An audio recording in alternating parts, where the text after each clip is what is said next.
السلام علیکم ورحمۃ اللہ وبرکاتہ۔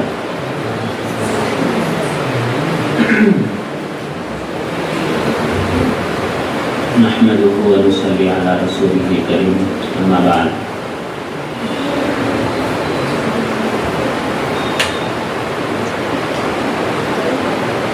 آج کی تاریخ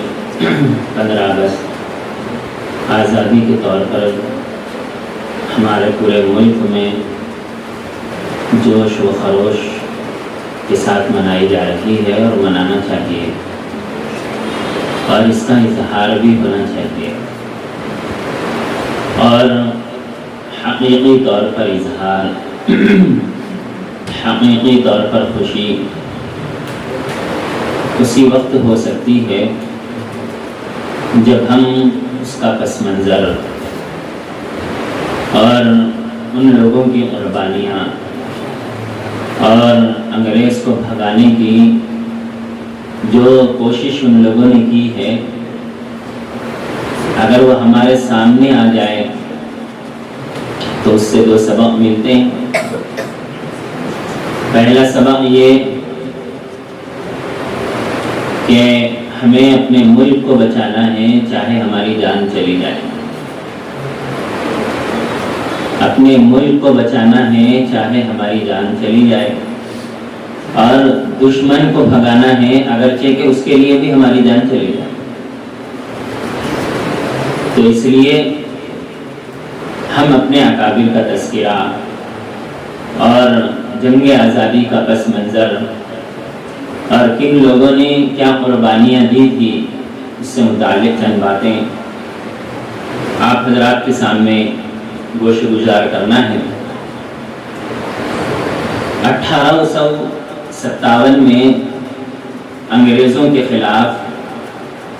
تحریکات میں شدت پیدا ہونے کی وجہ یہ بنی کہ جب ایسٹ انڈیا کمپنی عروج پر پہنچ گئی تھی تو کمپنی کی فوجیں تقریباً پورے ہندوستان پر غلبہ پا چکی تھی، اور اس سے پہلے مغلیہ حکومت ایک لاش ہے، بے جان چیز بن کر رہ گئی، جس کے اختیارات صرف لال قلعے تک ہی رہ گئے۔ بقیہ جگہوں پر، بقیہ شہروں میں اس کے اختیارات ختم ہوتے چلے گئے، اور دوسری طرف انگریزوں نے اپنے علاقے میں عیسائیت کو بھی پھیلایا تھا۔ اوپر سے یہ محنت ہو رہی تھی کہ پورا ملک ہمارے قبضے میں آ جائے، زمینی سطح پر یہ محنت ہو رہی تھی کہ پورا ملک عیسائیت بن جائے، اور موجودہ زمانے میں بھی اسی طرح سے ہو رہا ہے۔ اوپر سے یہ محنت ہو رہی ہے کہ یہ ہندو راشٹر بن جائے، نیچے سے یہ محنت ہو رہی ہے کہ پورے کے پورے ہندو بن جائے۔ تو فرمایا، لکھا ہے کہ برطانیہ سے مختلف اور کئی پادری شہر شہر، گاؤں گاؤں جاتے اور عیسائیت کو پھیلانا شروع کر دیتے، اور عیسائیت کی ترویج کے لیے کئی طرح کی محنتیں، کتابوں کی شکل میں، تعلیم کی شکل میں، بیماروں کے پاس عیادت کی شکل میں، ان کی خدمت کی شکل میں، جس کی بنا پر یہاں کے لوگوں کو یقین ہونے لگا تھا کہ وطن کی غلامی کے بعد اب شاید مذہب بھی خطرے میں پڑ سکتا ہے۔ اسی دوران پے در پہ یہ خبریں آنی شروع ہو گئی کہ انگریز حکومت نے ہندوستانیوں، ہندو مسلم کا مذہب خراب کرنے کے لیے آٹے میں گائے اور سور کی ہڈیوں کا مسالہ، برادہ، بہت ساری چیزوں میں ملا دیا، گھی میں ناپاک چربی ملا دی گئی تھی، کنویں میں گائے اور سور کا گوشت ڈلوا دیا گیا تھا تاکہ پینے کا پانی ناپاک ہو جائے۔ اور سب سے غضبناک بات یہ مشہور ہو گئی کہ انگریزی فوج میں استعمال ہونے والے کارتوسوں میں گائے اور سور کی چربی ملا دی گئی۔ کوئی بم، گولی وغیرہ جو منہ سے کھولا جاتا ہے، جس کو منہ میں لیا جاتا ہے، تو چونکہ اگر سور کی چربی ہے یا اس کی ہڈی ہے تو گویا کہ گائے کی ہڈی ان مسلمانوں کے لیے تو اس کا جواز ہے، لیکن غیروں کے لیے یہ پریشان کرتی تھی، اور سور کی ہڈی مسلمانوں کو پریشان کرتی تھی۔ تو یہ دونوں چیزوں کا استعمال کر کے فوج میں بھی جو ہندو مسلم اس زمانے میں تھے ان لوگوں کو بھڑکایا جا رہا تھا۔ عوام تو عوام، انگریز کی دیسی فوج کے سپاہیوں میں بھی سخت بددلی پھیل گئی اور بغاوت بلکہ انقلاب کے نعرے شروع ہو گئے۔ جب انگریزوں نے فوج میں استعمال ہونے والے کارتوسوں میں گائے اور سور کی چربی ملا دی تو سب سے پہلے انقلاب کی چنگاری کلکتہ کے اڑوس پڑوس میں شروع ہو گئی، جس میں بارکپور ہے، بہرام پور ہے، جہاں سپاہیوں نے دین کا نعرہ لگا کر انگریزوں کی مذہب مخالف پالیسی پر سخت احتجاج کیا، مگر انگریزوں نے اپنی طاقت کی مدہوشی میں احتجاج پر سنجیدہ موقف اختیار کرنے کے بجائے شدت اختیار کر لیا۔ یعنی جو لوگ اس میں آگے پیش تھے اور دین کا جو نعرہ لگا رہے تھے ان تمام کو پھانسی دے دی گئی۔ جب یہ واقعہ پیش آیا اور بہت سارے لوگوں کو ملازمت سے برطرف کر دیا گیا، یہ واقعات چل رہے تھے اور ادھر ہندوستان کو بچانے کے لیے علماء کا بڑا کردار بھی رہا، جلسے بھی ہو رہے تھے۔ ہندو مسلم کا ایک انقلابی جلسہ جس کے بارے میں ڈاکٹر ایوب قادری صحافی مریم کی زبانی نقل کرتے ہیں، وہ فرماتے ہیں کہ شاہجہاں پور یوپی میں مفتی مظہر کریم دریابادی کے مکان پر یکم مئی 1857 کو جلسہ ہوا۔ اس جلسے میں مسلمانوں کے علاوہ ہندو بھی شریک تھے۔ اس موقع پر امام المجاہدین مولوی سرفراز علی صاحب نے تقریر کی، وہ نہایت اہم، اور اس تقریر کو مریم کے الفاظ میں ملاحظہ فرمائیں۔ وہ فرماتے ہیں کہ مولوی صاحب عالم دین جب اپنی مسند پر کھڑے ہوئے جہاں پر تقریر کرنا تھا، اپنا ہاتھ داڑھی میں پھیرتے ہوئے آہستہ کچھ پڑھا اور سب کی طرف نظر ڈالا، اور آپ کو پھر فرمایا کہ آپ کو معلوم ہے کہ فرنگی مکاری سے ہمارے بن بیٹھے، مکاری سے ہمارے بن بیٹھے، ملک میں سودا گھری کے بیس میں آئے تھے، سیاست میں دخل انداز ہو کر ایک صوبے دار کو دوسرے کے خلاف بھڑکایا اور خود تنازعات کا فائدہ اٹھانے لگے۔ گویا کہ پورے جملے کو یوں کہا جا سکتا ہے، لڑاؤ حکومت کرو۔ پورے جملے کا خلاصہ یہ ہے کہ لڑاؤ ہو حکومت کرو۔ اس طرح انہوں نے کرناٹک پر قبضہ کیا،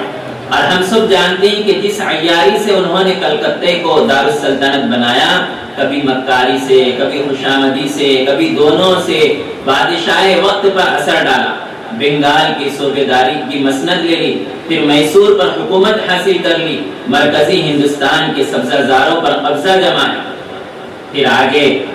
مولانا نے فرمایا، آپ کہیں گے کہ ہم محکوم قوم ہیں، قدرت کی طرف سے شاید یہی تقسیم ہے، ہم کو شکایت کا حق نہیں، آپ بول سکتے ہیں یہی صحیح، لیکن اے بھائیو، اب تو ہمارا دین و مذہب بھی خطرے میں ہے۔ سامنے والوں کے سامنے تقریر کر رہے ہیں کہ ملک کو گیا، چلو اس کو برداشت نہیں کر سکتے، آپ کہہ سکتے ہیں کہ بھئی یہی قسمت میں تھا تو ہو رہا ہے، تو کہہ رہے ہیں کہ ملک تو گیا، اب دین بھی خطرے میں ہے، ملک کی حکومت گئی، کافر کی حق کی ہم نے اطاعت بھی کی، کیا اب ہم ناقابل انتقال نعمت کے بھی حوالے کر دے جو ہم کو رسول اللہ صلی اللہ علیہ وسلم سے ملی ہے، کیا اس نعمت کو بھی چھوڑ دے؟ شاید آپ یہ معلوم کرنا چاہیں گے کہ میرے بیانات کن واقعات پر مبنی ہیں، میں کس طرف اشارہ کر رہا ہوں۔ جان بوجھ کر کافروں کی عیاری پر پردہ نہ ڈالو، کیا ملک کے طول و عرض میں ان کے پادری نہیں پھیل گئے؟ کیا وہ نصرانی عقائد کے ممنوع بیج نہیں بو رہے ہیں؟ کیا وہ ان پڑھوں کو ان کے مذہب سے نہیں نکالا جا رہا ہے؟ کیا انہوں نے گیہوں کے آٹے میں ہڈی کا برادہ ملا کر فروخت کرنے کا حکم نہیں دیا؟ کیا انہوں نے فوج کے سپاہیوں کو گائے اور سور کی چربی لگا کر کارتوس نہیں دیے؟ اور اس ناپاک شے کے استعمال کو بزور جاری کرنے کے لیے کیا انہوں نے ہر اس شہر میں جہاں دیسی فوج ہے 2000 لوہے کی ہتھیلیاں ڈلوا کر اس حکم کے ساتھ نہیں بھیجی کہ اگر کوئی بھی اس کے خلاف ورزی کر رہا ہے تو اس کو جیل ڈال دیا جائے؟ اس پرجوش تقریر کے بعد ہر طرف ایک ماحول گرما گرمی کا ماحول شروع ہو گیا. ہندوؤں نے اپنا نعرہ لگایا اور مسلمانوں نے پرجوش ہو کر نعرے تکبیر اللہ اکبر کا نعرہ لگایا. یہ ہمارے علماء کا آزادی پر اور دین کو بچانے کے خاطر ابھارنا تھا. جب یہ تقریر ہوئی آگے اس طرح سے لکھا ہے کہ بنگال میں ہندوستانی سپاہیوں پر مظالم کی خبریں. میرٹھ کی چھاونی میں مقیم ہندوستانی سپاہیوں کی صفوں میں کھلبلی مچا دی گئی. وہاں پر میرٹھ میں چونکہ ہتھیاروں کی ایک بڑی فیکٹری جہاں بنتے تھے اور وہاں انگریزی فوج بھی تھی اور ہندوستانی فوج بھی تھی. جب ان کو معلوم ہوا کہ ان لوگوں نے سور کی چربی ملائی، سور کی چربی اور گائے کی ہڈی کا استعمال کر کر دونوں کو ابھار رہے ہیں، تو وہ لوگ گئے اور جا کر انہوں نے جو بڑا سپاہی تھا انگریز کا ان کے پاس گئے اور جا کر کہا کہ تم یہ غلط کر رہے ہیں. انہوں نے کہا کہ ہم کیا غلط کر رہے ہیں؟ انہوں نے کہا کہ تم سور اور گائے کی چربی کا استعمال کر کر ہمارے مذہب کے جو خلاف ہے اس کو استعمال کرنے پر ہمیں مجبور کر رہے ہیں. ان لوگوں نے جب یہ بات سنی تو انہوں نے سب کو ٹھہرا دیا، پورے فوجوں کو ٹھہرا دیا، جو کم از کم 90 تھے سب کو ٹھہرا دیا، جو اپنے مسلمان بھی شامل تھے اور غیر بھی شامل تھے، اور سب کے ہاتھ میں کارتوس دے دی اور کہا کہ اب اس کو نکالو. لکھنے والوں نے لکھا ہے کہ صرف 5 سپاہیوں نے اس کو قبول کیا اور باقی کے لوگوں نے کہا کہ ہم جان دے دیں گے لیکن ہم اس کو نہیں نکالیں گے، جس میں سے 49 مسلمان اور 36 غیر مسلم تھے جو اس کارتوس کو کھولنے کے لیے تیار نہیں تھے. پھر اس کے بعد ان لوگوں کے ساتھ کیا حال کیا گیا؟ اس کے بعد 9 مئی کو ان جان بازوں کو 10 سال کی بامشقت سزا سنا دی گئی کہ تم نے ہمارے خلاف، حکومت کے خلاف بغاوت کیا ہے. ان سے خطابات چھین لیے گئے، وردیاں پھاڑ دی گئی اور بیڑیوں میں جکڑ کر شہر میں گشت کراتے ہوئے جیل خانہ پہنچا دیا گیا. جب انہیں جیل خانہ لے جایا جا رہا تھا تو لکھنے والوں نے لکھا ہے کہ ان کو جو دیکھ رہے تھے اور جو اس منظر کو اپنی آنکھوں سے جو دیکھ رہے تھے وہ رو پڑے. عوام تو عوام تھی کہ جب یہ ان لوگوں کے ساتھ یہ حال ہو رہا ہے تو ہمارے ساتھ کیا ہوگا. اب جب چند سپاہیوں کے ساتھ یہ معاملہ پیش آیا اور دوسرے سپاہی جو مختلف جگہوں میں تھے اپنے ساتھیوں کی بے قصور گرفتاری پر ہندوستانی سپاہیوں کے جذبات ابھر گئے. یہ لوگ آگے کی تاریخ کا انتظار بھی نہیں کر سکے کہ آگے دیکھیں گے، سوچیں گے. 8 کو ان لوگوں کو گرفتار کیا گیا، 8 کو ان لوگوں کو کارتوس کھولنے کا حکم دیا گیا، 9 کو جیل میں ڈالا گیا. اگلی ہی 10 مئی کے شام کو یہ پورے کے پورے اس جیل خانے پر جہاں یہ لوگ قید تھے وہاں پر حملہ ہو گئے اور بغاوت کو بلند کر دیا، بغاوت بلند کر دیا. کیا ہوا؟ سپاہیوں کی جہاں رہنے کی جگہ تھی انہیں جلا دیا گیا. جیل خانوں کو توڑ کر نہ صرف اپنے جان باز 50 سپاہیوں کی رہائی دلائی بلکہ 800 اخلاقی قیدیوں کو بھی جیل کی سختیوں سے آزاد کرا لیا. اس زمانے میں جتنے لوگ تھے اور آزادی کے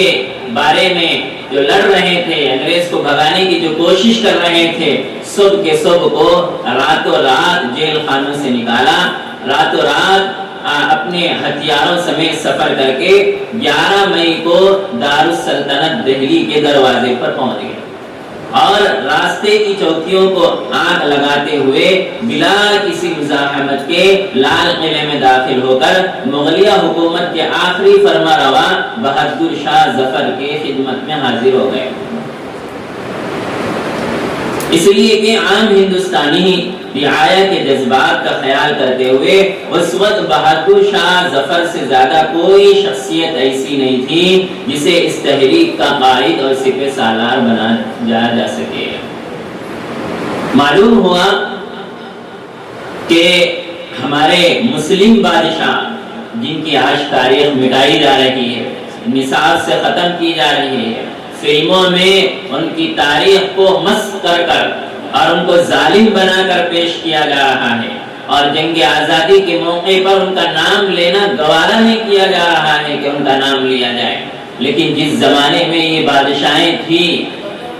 تو اپنے غیر بھی یہ سمجھتے تھے کہ اگر بادشاہ بنایا جائے تو فلاں مسلمان شخص کو بنایا جائے،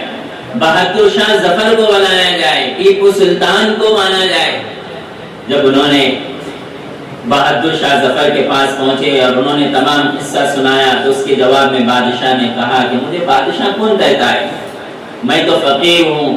سلطنت تو 100 برس پہلے میرے گھر سے جا چکی ہے، البتہ میں اتنا کر سکتا ہوں کہ تمہارے اور انگریزوں کے درمیان میں صلح صفائی کرا دوں۔ چنانچہ انگریز کے ایک کمشنر کو بلایا گیا اور ادھر سے بھی ایک شخص کو بلایا گیا، لیکن ہوا یہ کہ جیسے ہی صلح صفائی کی بات شروع ہوئی درمیان میں انگریزوں نے اس کا چھنی کر دیا، ان کو شہید کر دیا جس سے بات ہونا طے تھی۔ یہ واقعہ یہاں تک ہوا۔ پھر علماء بھی جو اندرونی اعتبار سے مشورے ہو رہے تھے اور پوری اعتبار سے قوت کے ساتھ اور طاقت کے ساتھ لڑ رہے تھے، اب باری تھی تو فتوے کی باری تھی اور علماء نے فتویٰ بھی دے دیا۔ علماء کا فتویٰ جہاد بھی جاری ہو گیا، ہر جگہ وعظ تو چل رہے تھے، تقریروں کے ذریعے سے مسلمانوں کو ابھارا جا رہا تھا، بلکہ تقریروں میں غیر بھی تھے، سکھ بھی تھے، عیسائی بھی تھے، ہندو بھی تھے، سب تھے جو اس ملک کے حقیقی باشندے تھے، وہ اس کو بچانے کے لیے تقریر تو جاری تھی۔ اب اس کے بعد جب فتویٰ آیا کہ ملک میں یہ حال ہے، انگریز جو اسلام دشمن، ملک دشمن، اور ان کی پالیسی یہ ہے کہ لڑاؤ اور حکومت کرو، اور ان سے جان کا بھی خطرہ ہے، مال کا بھی خطرہ ہے، ایمان کا بھی خطرہ ہے، ہم مفتیان کرام سے گزارش کرتے ہیں کیا اس وقت جہاد فرض ہے؟ فتویٰ لکھا گیا تو اس کے جواب میں 30 علماء نے جو اس وقت کے بڑے بڑے چوٹی کے علماء تھے، انہوں نے کہا کہ اس وقت جہاد فرض عین ہے، فرض عین کا فتویٰ دیا۔ اب فتوی جہاد جب لوگوں میں چلا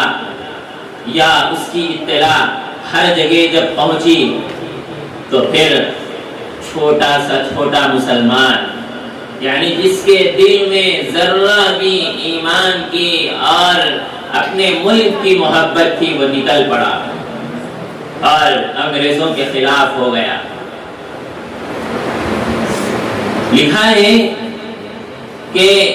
لوگ جوق در جوق آ رہے تھے اور اس جہاد کی کارروائی کے لیے، انگریزوں سے لڑنے کے لیے کمزوری کے باوجود اپنی جان کی قربانیاں اور اپنی جوہر دکھاتے ہوئے 4 مہینے تک پورے حوصلے کے ساتھ شہر کا دفاع اور مغلیہ حکومت کے تحفظ کی کوشش کرتے رہے، مگر بالآخر انگریزی فوج نے اگست کے آخر میں دلی کا شدید محاصرہ کر لیا، پھر لال قلعے پر قبضے کے لیے پیش قدمی شروع کر دی۔ راستے کی تمام رکاوٹوں کو دور کرتے ہوئے ہزاروں محبان وطن کی لاشوں کو پار کرتے ہوئے لال قلعے پر باقاعدہ قبضہ کر لیا اور قلعے پر سے مغلیہ حکومت کا جھنڈا اتار کر برطانیہ کا جھنڈا، جو انگریزوں کا جھنڈا تھا، وہ لہرانے لگا۔ قبضے سے ایک دن پہلے بہادر شاہ ظفر قلعہ چھوڑ کر ہمایوں کے مقبرے میں مقیم ہو گئے ان کو انگریزوں نے لال قلعے پر قبضے کے اگلے دن گرفتار کر لیا اور ان کے شہزادے کو، ان کے بیٹے کو موت کے گھاٹ اتار دیا۔ انہی کے بارے میں لکھا ہوا ہے کہ ان کو قید کر دیا گیا اور دوسرے دن ناشتے میں ڈش میں رکھ کر ان کے 2 بیٹوں کی گردنیں پیش کی گئی، سریں پیش کی گئی ہے اور کہا کہ ناشتہ کیجیے۔ بیٹوں کے سر کو دیکھ کر، جوان بیٹوں کی ان لاشوں کو دیکھ کر بہادر شاہ ظفر کا کیا حال ہوا ہوگا۔ جب ان لوگوں نے بہادر شاہ ظفر کو گرفتار کر لیا اور لال قلعے پر اپنا جھنڈا لہرایا، اب دلی کا کیا حال تھا؟ فرماتے ہیں کہ دلی کا تو پوچھنا ہی کیا، فتنہ فساد پھیل گیا۔ چاندنی چوک سے ہی نہیں بلکہ شہر کے ہر چوراہے پر سولیاں نصب کر دی گئی، جو بھی معزز مسلمان انگریز کو ملتا اسے ہاتھی پر بٹھا دیا جاتا، درخت کے نیچے لے گئے اور کندھے میں جھولی لگا دی گئی، ان کے رسی ان کے گلے میں ڈال دی جاتی اور ہاتھی کو آگے بڑھا دیا جاتا، اور جو مسلمان ہوتا وہ لٹک جاتا، اس کی زبان اور اس کی آنکھیں وہ باہر کو نکل پڑتی، ذبح کیے ہوئے مرغی کی طرح۔ وہ ہیبت ناک منظر، الامان والحفیظ۔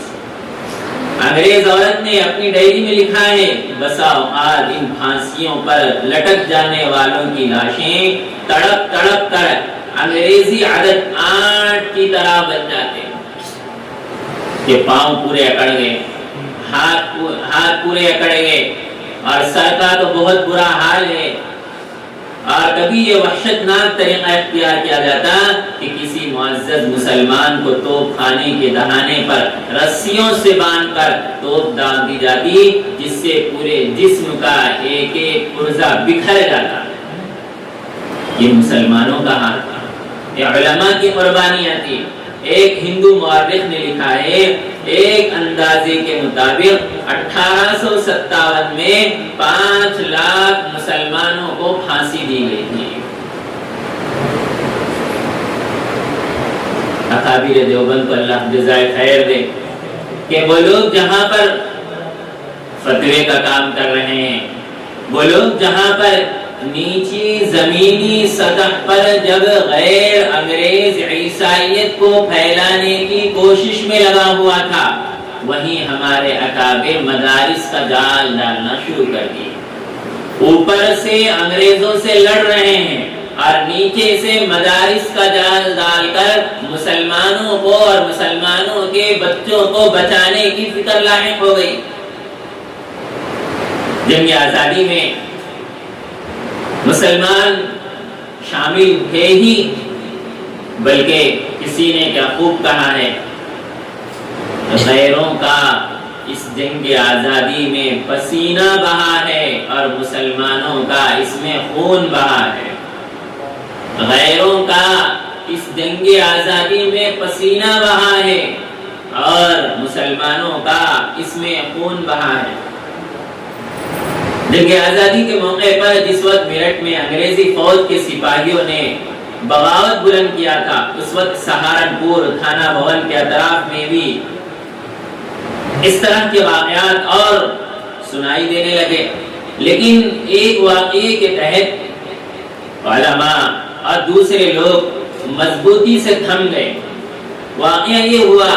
کہ قاضی عنایت علی صاحب کے بھائی قاضی عبدالرحیم تشریف لائے اور انہوں نے ایک ہاتھی کو خریدنے کے لیے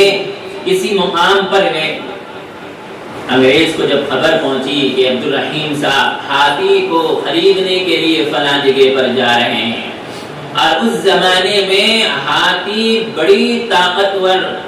مانی جاتی تھی اور فوج کا حصہ مانی جاتی تھی اس زمانے میں، جس زمانے میں جنگ آزادی ہو رہی۔ تو جیسے ہی ان کو معلوم ہوا تو انہوں نے انگریزوں نے عبدالرحیم صاحب کو گرفتار کر کے پھانسی پر لٹکا دیا۔ جب یہ خبر تھانہ بھون پہنچی تو پورے علاقے میں کھلبلی مچ گئی اور انگریز سے نفرت کا لاوا ابلنے لگا کہ بھئی اب تو چھوڑنا نہیں ہے، اب تو بھگا کے چلنا۔ اس کے مقابلے میں جہاد کے لیے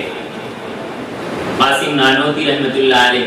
امام ربانی حضرت مولانا رشید احمد گنگوہی رحمۃ اللہ علیہ اور حافظ زامی شہید رحمۃ اللہ علیہ اپنے مرشد برحق حاجی امداد اللہ صاحب مہاجر مکی رحمۃ اللہ علیہ کے ہاتھ پر بیعت کی کہ ہم اس ملک کو آزاد کرنے تک ہم نہیں چھوڑیں گے، اور اس کی قیادت میں باقاعدہ اپنے علاقے میں حکومت کا نظام قائم کر لیا۔ تھانہ بھون، میرٹھ اور سہارنپور میں حکومت کا نظام قائم کر کے منظم انداز میں فوجی کارروائی شروع کر دی۔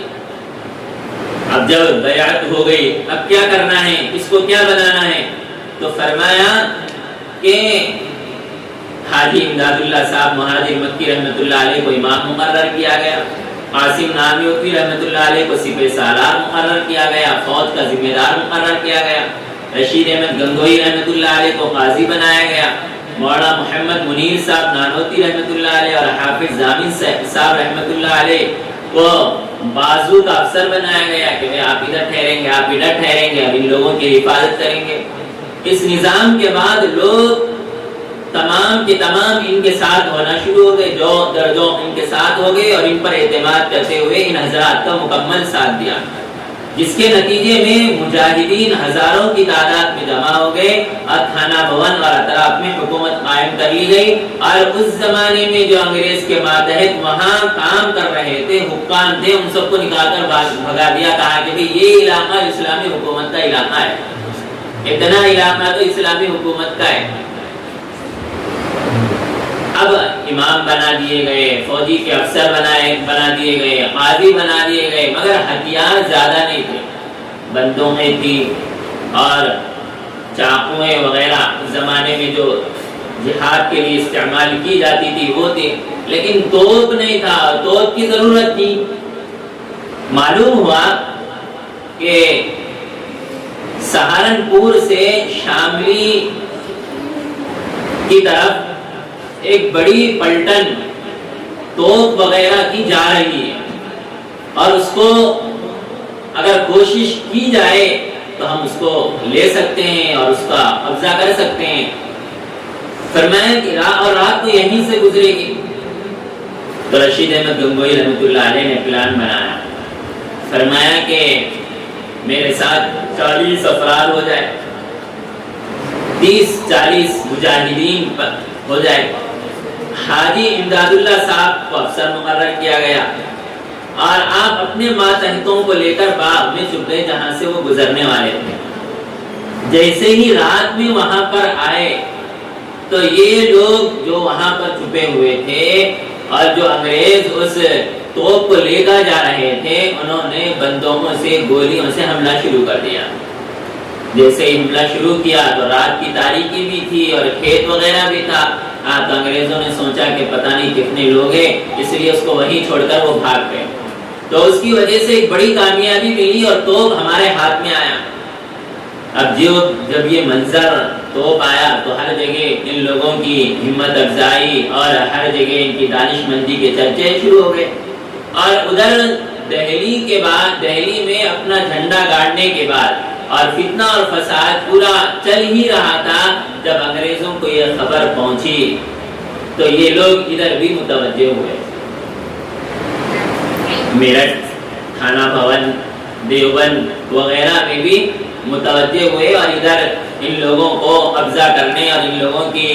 جو پالیسی جو چل رہی تھی، حکومت جو چل رہی تھی، اس کو ختم کرنے کے لیے وہ آ گئے، اور رات میں آئے اور بڑی تعداد میں آئی۔ لکھنے والوں نے اس کی تعداد تو کسی اور کتاب میں لکھی ہوگی، لیکن جو آئے ان کے پاس ہتھیار زیادہ تھے، تو اکثر لوگوں کو انہوں نے موت کے گھاٹ اتار دیا۔ رات میں لڑائی شروع ہوئی اور صبح ہوتے ہوتے شکست ہو گئی، اور اس المناک حادثے کے بعد اس میں کئی ہزار افراد شہید ہوئے، اور 2 سال تک یہاں پر کوئی نہیں رہے، میرٹھ، تھانہ بھون، سہارنپور، اس لیے کہ وہ اتنا خطرناک منظر بن چکا تھا، اور کئی لوگوں کی وہاں کے درختوں کے لاشیں لٹک رہی تھی، کوئی جانے تیار نہیں تھا وہاں پر۔ اب یہ منظر ہوا، اور جو ذمہ دار تھے، قاسم نانوتی رحمۃ اللہ علیہ، رشید احمد گنگوہی رحمۃ اللہ علیہ، حاجی امداد اللہ مہاجر مکی رحمۃ اللہ علیہ، حافظ زمین شہید رحمۃ اللہ علیہ، حافظ جامی شہید رحمۃ اللہ علیہ تو شہید ہو گئے، شاملی میں شہید ہوئے۔ ان کو وہاں سے رشید احمد گنگوئی رحمۃ اللہ علیہ نے اٹھا کر 18 کلومیٹر دور تک ان کو اٹھائے اور وہاں لے جا کر ان کو دفن کیا، اس جگہ پر دفن نہیں کیا۔ اور ان کے بارے میں لکھا ہے کہ ناف کے نیچے ان کو گولی لگی تھی، جس کی وجہ سے خون بہت زیادہ بہا اور امام جامی رحمۃ اللہ علیہ شہید ہو گئے۔ اور قاسم نانوتوی رحمۃ اللہ علیہ روپوش رہے، مختلف جگہ جاتے رہے اور انگریزوں سے چھپتے رہے۔ اور اسی طرح رشید احمد گنگوئی رحمۃ اللہ علیہ 9 ماہ کے بعد انگریزوں نے انہیں گرفتار کر لیا اور 6 ماہ تک قید میں رہے، جیل میں رہے۔ پھر اس کے بعد عام معافی کے تحت رہا ہو گئے۔ اسی تحریک میں ایک بڑی شخصیت مولانا احمد شاہ صاحب رحمۃ اللہ علیہ کا نام بھی روشن ہے، جس کی تفصیل سلمان منصور پوری صاحب دامت برکاتہ نے اپنی کتاب میں لکھا ہے کہ بڑی شخصیت تھی، جہاں جاتے وہاں پر تقریر وعظ کے ذریعے سے جہاں ایمان کو بچانے کی فکر ہوتی، وہیں ملک کو بچانے کی بھی بات ہوتی، اور لوگ ان کے پیچھے پیچھے ہو جاتے۔ انگریز پریشان ہو گئی کہ کون ہے یہ؟ معلوم ہوا بڑے عالم دین ہے، پلان بنایا گیا کہ ان کو تو شہید کرنا ہے۔ تو لکھا ہے کہ ان کو گولی ماری گئی اور ان کی گردن کو الگ کیا گیا، انگریز کے سامنے پیش کیا تو اس نے جس نے گولی ماری اور سر الگ کیا اس کو 50,000 روپے اس زمانے میں دیے گئے اور مزید اس کو رقم اور انعامات سے نوازا گیا کہ تو نے بڑا شخص کو مارا ہے، اگر یہ شخص اور رہتا تو ہمیں اس جگہ کو چھوڑنا پڑتا۔ یہ ہمارے اکابر کی تحریک کی کوششیں، یہ ہمارے اکابر کی قربانیاں۔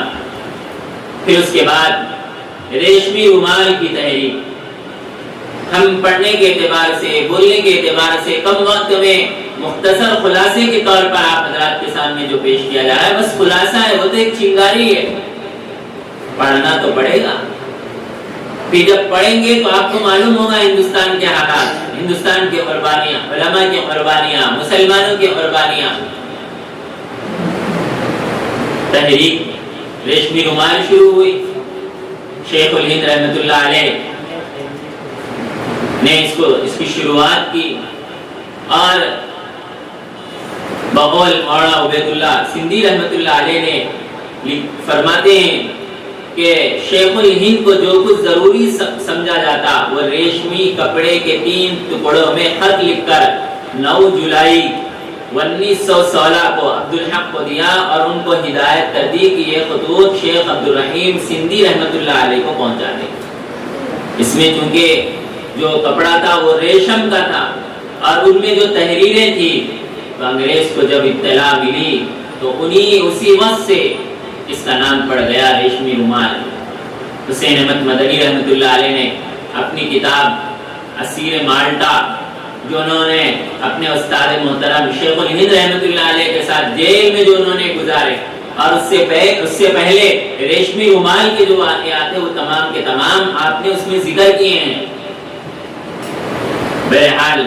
ہمارے اکابر علماء کی بڑی قربانیاں رہی، اور اسی ریشمی رومال کے تحت شیخ الہند رحمۃ اللہ علیہ کو جیل میں بھی ڈالا گیا۔ مالٹے کی جیل میں آپ کئی سال تک رہے۔ حسین احمد مدنی رحمۃ اللہ علیہ بھی آپ کے ساتھ رہے، آپ کے رفقا اور دوسرے جو آپ کے ساتھ تھے شیخ الہند رحمۃ اللہ علیہ کے، ان لوگوں نے بھی شیخ الہند رحمۃ اللہ علیہ کے ساتھ جیل میں زندگی گزاری۔ اس کے بعد جب رہا ہوئے انہوں نے علماء سے اور دوسرے لوگوں سے خطاب بھی فرمایا۔ تو بتانے کا مقصود یہ ہے کہ ہم اپنے اس ملک کو بچانے کی کوشش کریں، اور جس طرح سے انگریزوں نے جو چال چلی تھی کہ لڑاؤ اور حکومت کرو، وہی چال اس وقت چلی جا رہی ہے اور چل رہی ہے کہ ہندو مسلم کو لڑاؤ، فتنے فساد پھیلاؤ اور غلط چیزیں ان کو بتلاؤ، فلموں کے ذریعے سے، اپنے بیانات کے ذریعے سے، کتابوں کے ذریعے سے نبی اکرم صلی اللہ علیہ وسلم کی شان میں گستاخی کر کر مسلمانوں کو بھڑکاؤ اور لڑاؤ۔ چھوٹے چھوٹے لوگ لڑیں گے اور بڑے بڑے لوگ حکومت کریں گے۔ وہی پالیسی اس زمانے میں چل رہی ہے، اس وقت چل رہی ہے۔ اگر ہم اپنی تاریخ اپن نہیں پڑھیں گے، اپنے ملک کی تاریخ ہم نہیں پڑھیں گے، تو اپنے نوجوان بچوں کو اور اپنی نسل کو ہم کیا بتائیں گے؟ بلکہ بعد میں اس زمانے میں بھی نصاب سے ان لوگوں کے ناموں کو نکالا جا رہا ہے جو اس جنگ آزادی میں شریک تھے۔ ٹیپو سلطان کی شہادت کو جب منائے جانے کی بات آتی تو غیر کافر تشدد پسند کہتے ہیں کہ بھئی یہ کیوں منایا جا رہا ہے؟ حالانکہ جب ان کو شہید کیا گیا تو انگریز نے کہا تھا کہ یہ ہندوستان ہمارا ہے۔ ایسا انہوں نے قربانی دی، اور اب ان لوگوں کا، حالانکہ ان لوگوں کا کچھ بھی نہ جان کی قربانی رہی، نہ مال کی قربانی رہی، کچھ بھی نہیں رہی۔ تو اس لیے ضرورت ہے کہ ہم تاریخ کا مطالعہ کریں،